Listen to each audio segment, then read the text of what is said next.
चार भाइयों में अग्रज कौन है? ब्राह्मण, क्षत्रिय, वैश्य, शूद्र में अग्रज किसको माना जाएगा? ब्राह्मण को। ऐसा ही है ना, अग्रज वही है। तो मनु जी कह रहे हैं एषद देश प्रसूतस्य सकाशाद अग्र जन्मना। अग्र जन्मा, जो पहला नंबर पर जन्मे हुए हैं, उन विप्र के मुख से कथा को सुनना चाहिए। विप्र के मुख से कथा को सुनना चाहिए।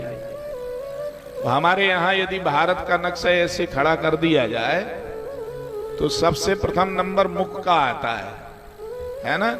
कश्मीर और ये हिमालय, ये सब तो भारत माता का सिर है ना, ललाट है। और ये उप्रेती जो ब्राह्मण होते हैं, ये ललाट से उत्पन्न हुए हैं भारत माता के। भारत माता का ललाट है वो। ये हमारे जो व्यास जी हैं, ये उप्रेती ब्राह्मण हैं। उप्रेती मानी उत्तराखंड के श्रेष्ठ कर्मकांड के और ज्योतिष के जो ज्ञाता होते थे, उनको उप्रेती कहा जाता था। उत्तराखंड में बद्रीनाथ के निकटतम रहने वाले, उन कंदराओं में, उन गुफाओं में रह करके जो ऋषि महर्षि तप करते थे, उनकी संतानों का नाम उप्रेती हुआ।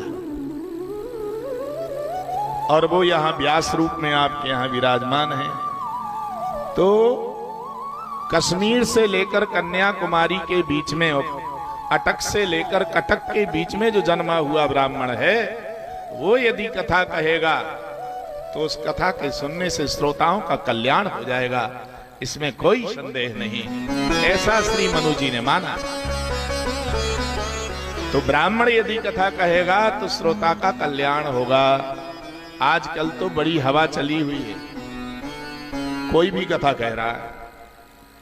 कथा तो सब कह सकते हैं, पर संकल्पित होकर अपने पितरों के नाम से ब्राह्मण से ही कथा सुननी चाहिए, तो पितरों का कल्याण होगा। नहीं तो वो